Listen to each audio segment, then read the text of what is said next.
하나님께서 오늘 또 우리에게 말씀을 통해서 귀한 은혜 베풀어 주시기를 간절히 축원드립니다. 오늘 말씀은 수전절이란 절기, 겨울을 배경으로 하고 있습니다. 수전절이란 이방인으로부터 더럽혀진 그런 성전을 정결케 하고 다시 봉헌하는 그런 기념하는 축제입니다. 그리고 추운 겨울이었기 때문에 솔로몬 행각에 모였습니다. 이곳은 추위를 피하기 좋은 곳이어서 초대교회의 그런 공동체도 이곳에 모였습니다. 말씀을 보면 유대인들과 예수님 사이에 줄다리기가 계속되고 있습니다. 예수님은 끊임없이 자기 자신을 하나님 아버지가 보내신 분, 그리고 아버지와 하나다 이렇게 말씀하시지만 유대인은 믿지 않을 뿐만 아니라 돌로 치려 합니다. 그러면서 그리스도이면 밝히 말해달라 이렇게 요구하면서 예수님은 그 말씀에 아버지의 이름으로 행한 그런 일들이 있다. 그것을 보면 알리라 하면서 그것을 증거로 제시하지만 그것으로 충분하지 않았는지 계속 무엇을 요구합니다. 주님께서는 성경의 증거, 자신의 행함의 증거, 그리고 거기에다가 말씀까지 이렇게 주셨지만 유대인들은 여전히 믿지 않으려 하고 어둠 가운데 있습니다. 자꾸 믿지 않으려 핑계를 대는 그런 모습을 보게 됩니다. 그런데 예수님은 참 인내가 많으십니다. 그들의 믿음 없음을 비난하진 않으십니다. 예수님은 끊임없이 자기를 증거하면서 자기의 할 일을 보여주실 뿐입니다. 그 외에 다른 설득을, 다른 주장을 하지 않습니다. 왜냐하면 예수님이 하나님과 나 자신이 하나라는 그 증거는 사실은 자신의 일로 증거할 수밖에 없기 때문입니다. 빛은 비추일 뿐입니다. 참 생명은 세상에 그냥 주실 뿐입니다. 그것이 참이라는 것을 증명하기 위해서 세상의 논리나 사람의 증거를 기대할 필요가 없습니다. 세상은 빛을 증명할 수 없기 때문이죠. 그냥 어둠 가운데 빛은 비추일 뿐입니다. 빛은 비추고 어둠은 물러가죠. 예수님은 친히 심판하지 않습니다. 예수님은 다 구원 얻기를 원하시고 또 구원자로 오셨습니다. 어둠 가운데 머무는 것은 주님이 원하시는 뜻이 아니죠. 다 빛 가운데로 나와서 영생을 얻는 것이 바로 그것이 예수님의 뜻입니다. 생명을 얻고 멸망치 않기를 원하십니다. 그렇기 때문에 우리도 어떤 불신자의 믿음 없음을 그냥 그런 보면서 비난해서는 안 됩니다.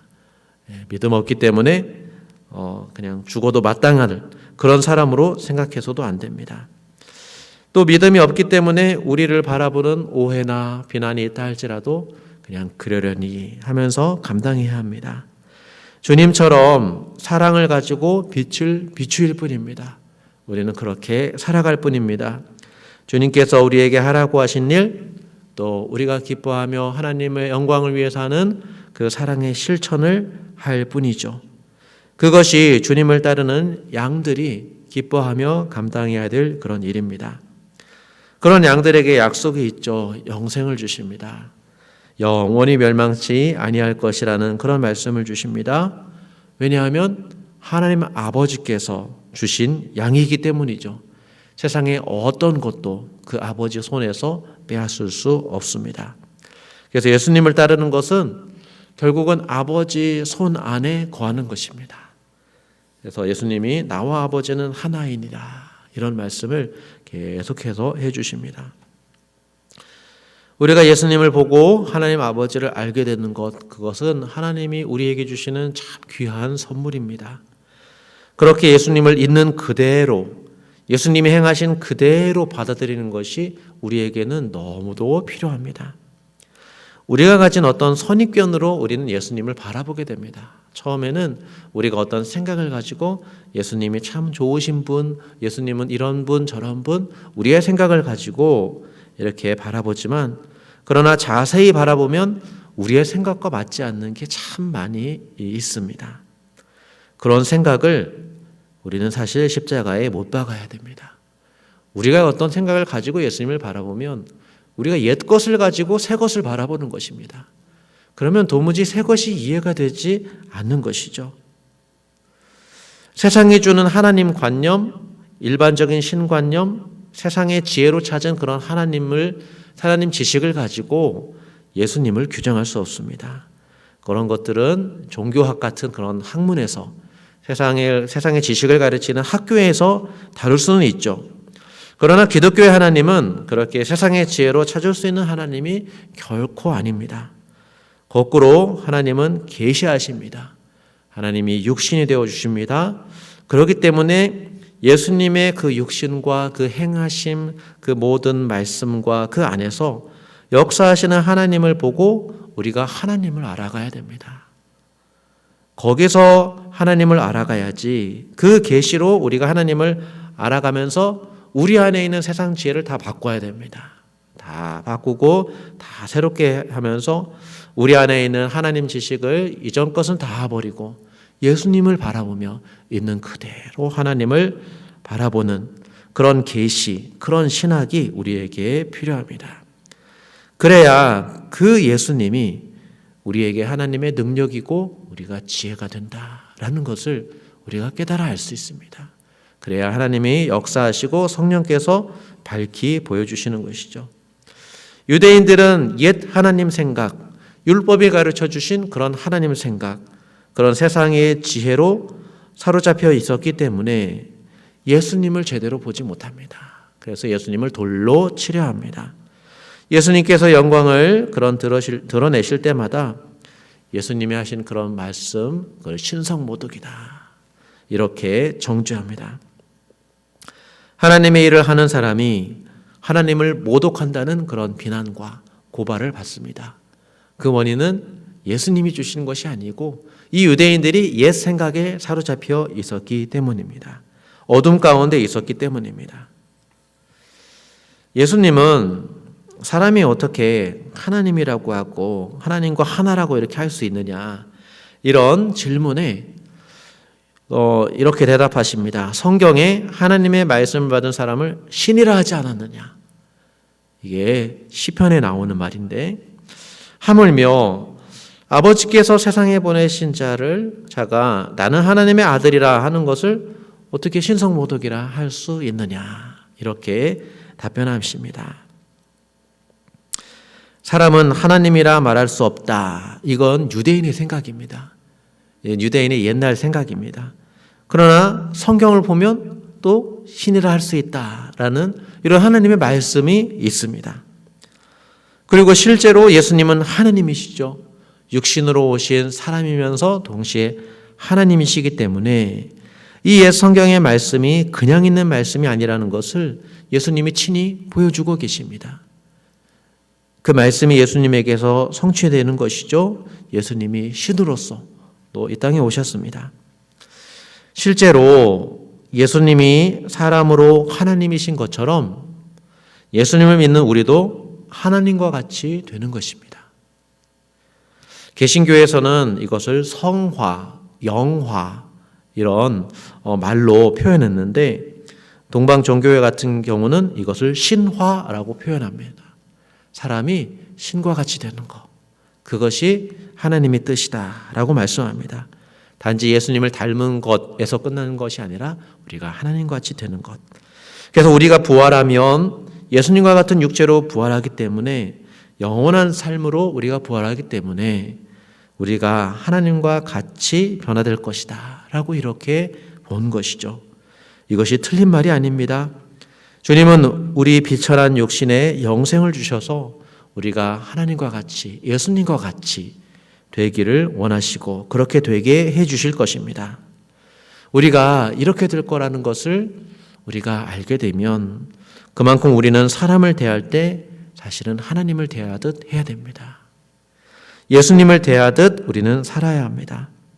예수님을 믿는다는 것은 그렇게 아버지와 아들이 서로 사랑하듯 형제와 자매가 서로 그렇게 사랑하며 살아가는 것입니다.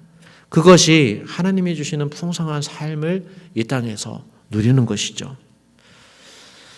하나님 아버지는 예수님의 모든 행하신 일에 함께 하셨습니다. 하나님은 예배자를 찾기 위해서 아들을 사마리아에 보내시고 또 베데스다에 보내시고 또 실로암에 보내셔서 하나님은 사람을 살리시고 고치시고 만나주셨습니다.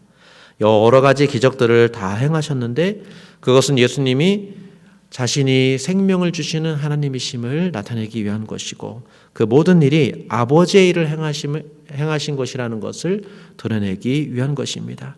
예수님은 처음부터 그렇게 말씀하셨습니다.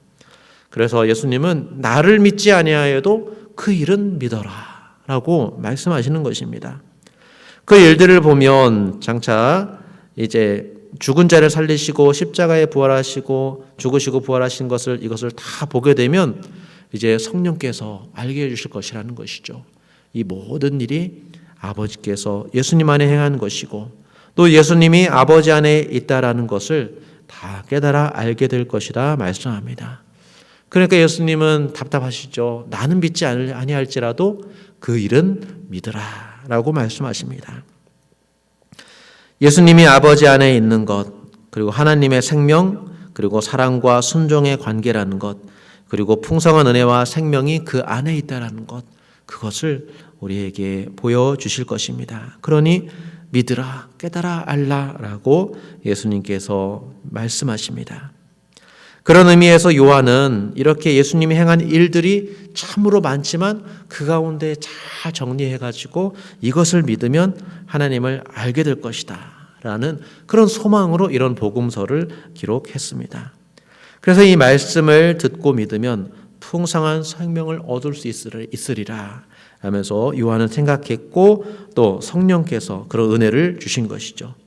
이런 깨달음은 단지 머리로만 아는 것이 아니라 우리의 마음에 주신 것이고 우리의 전인적인 주님을 따름으로써 이것이 주어지는 것입니다. 그래서 예수님처럼 자신을 온전히 하나님께 맡기는 그런 믿음 안에서 경험할 수 있는 은혜와 지식을 우리에게 주십니다. 아무리 믿으라 해도 사람의 힘으로 믿기 어렵습니다. 그렇기 때문에 성령님은 우리에게 역사해 주시고 또 복음서를 우리에게 밝히 보여주셨습니다. 이 복음서를 읽어주면서 듣는 이들에게 성령께서 역사하십니다. 믿음을 주십니다. 볼 수 있게 하십니다. 교회는 참 이런 일을 잘해야 됩니다. 말씀을 잘 가르치고 말씀을 잘 선포하고 잘 듣고 살아가는 것. 그래서 예수님을 더 알아가는 것. 그래서 성령 충만함을 간구하는 것. 그래서 우리가 눈을 떠서 말씀을 잘 듣고 하나님 아버지를 보는 것. 그래서 하나님께서 일하시기를 우리는 간절히 기도해야 됩니다. 하나님께서 이런 일 저런 일 우리에게 주시는 그런 일을 우리가 행할 수 있도록 도와주시기를 기도해야 할 뿐만 아니라 우리의 눈을 떠서 예수님을 더 알아가고 예수님과 더 깊이 교제하며 그 안에서 풍성한 생명을 누릴 수 있도록 더 기도해야 할 것입니다. 다른 일로 이것이 이루어지지 않습니다. 우리의 기도를 통해서 하나님은 역사하십니다. 우리의 기도를 통해서 우리의 기도의 열매를 보게 해 주실 것입니다. 그래서 우리 교회가 주님을 바라보며 풍성한 생명을 누릴 수 있기를 계속 기도해 주시기 바랍니다. 그러면 우리가 이 어둠 속에 있는 사람들에게 빛을 비출 수 있습니다. 세상의 지혜로 알 수 없는 풍성한 삶을 그 세상은 알 수 없으나 그러나 우리의 행한 우리의 삶의 모습으로 그들은 살짝 하나님을 보게 될 것입니다. 그렇게 교회가 살아가야 됩니다. 우리의 삶과 행동으로 하나님의 생명을 조금씩 증거하는 그런 빛으로 살아가야 합니다. 이 귀한 비전과 사명을 우리에게 주셨음을 오늘도 생각하면서 오늘도 하나님 앞에 기도하면서 이런 교회가 되기를 이런 우리의 삶이 될 수 있기를 기도하시는 저와 여러분이 될 수 있기를 간절히 축원드립니다. 기도하겠습니다. 살아계신 하나님 아버지 주님께서 우리에게 참 생명을 나타내 보여주셨습니다. 육신이 되시고 죄인을 찾아오시고 소외되고 낮은 자들을 찾으셨습니다. 친히 죄인이 되어주셔서 십자가에 죽으시고 부활하심으로 우리에게 하나님의 그 크신 사랑을 보여주셨습니다. 주님, 그 주님의 삶을 우리도 살게 하여 주시고 세상에 그 주님을 증거하게 하여 주시옵소서.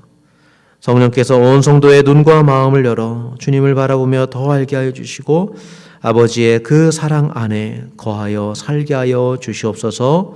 오늘도 하나님의 크신 은혜가 함께하여 주시기를 간절히 원하옵고 살아계신 예수님의 이름으로 기도드립니다. 아멘.